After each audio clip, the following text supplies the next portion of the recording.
AI backlash is really starting to go mainstream. Now, in case you didn't hear about it, MrBeast, who is the largest creator here on YouTube or wherever you're watching, he created a tool called ViewStats AI, and it's a thumbnail tool, yada, yada, yada. Who cares? It uses AI, it makes thumbnails. Now, there was a huge enough backlash that he took the tool down and then replaced it with a marketplace so that people can find real AI artists.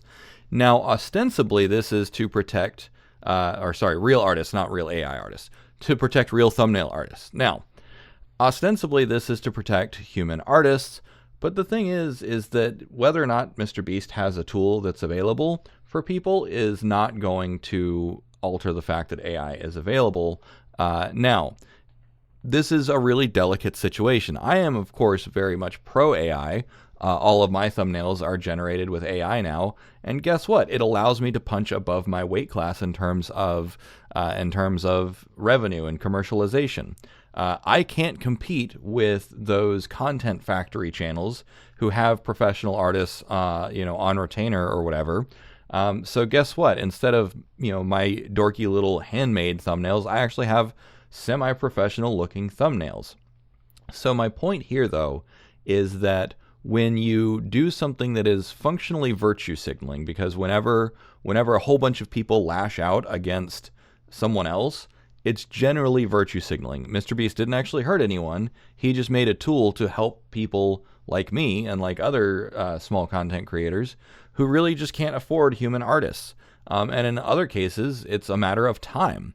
So when I say time, I mean I can generate a bunch of thumbnails in just a couple minutes rather than having to send it out to a human or do it myself, because I do literally 100% of everything myself.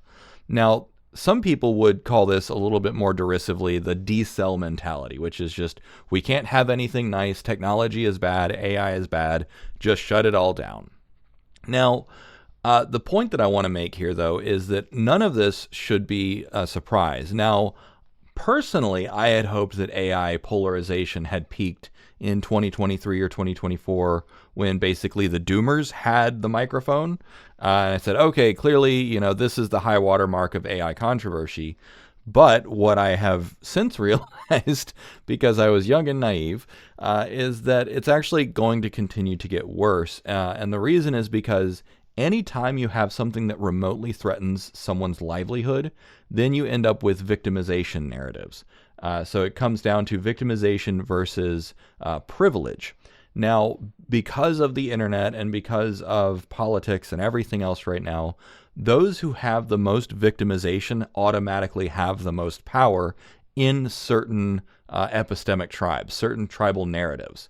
Now, I'm not going to dive too deeply into it, but if you know if I'm talking about, then you know what I'm talking about.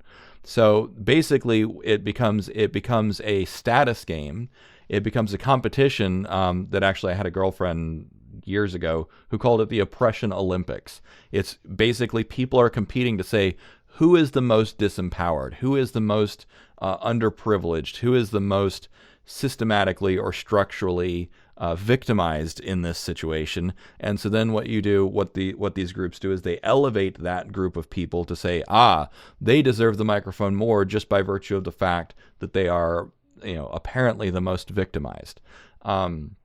So again, I'm not going to get into any specifics because it's a hot button issue, but you've probably all seen this. Whether you agree with it or not, this is what's actually happening. And so looking through the comments, here's one, like, I'm all for real thumbnail artists, but what about those just getting started with video that can't afford thumbnail artists? 10,000 views. Then someone says, now instead of paying for an AI tool to make the image, you have to pay for an AI tool that shows an artist how you can pay them to use the AI tool to create the image. And then, do you have baby fever like me? Okay, completely random thirst. Please stop using photography. Oil painters have families to feed. It's the same kind of mentality. So when you look through the comments, you can see that nobody exactly agrees. And then here's a funny one: ChatGPT make a thumbnail of this. Killed the AI thumbnail funnel, and you can see it's bleeding off.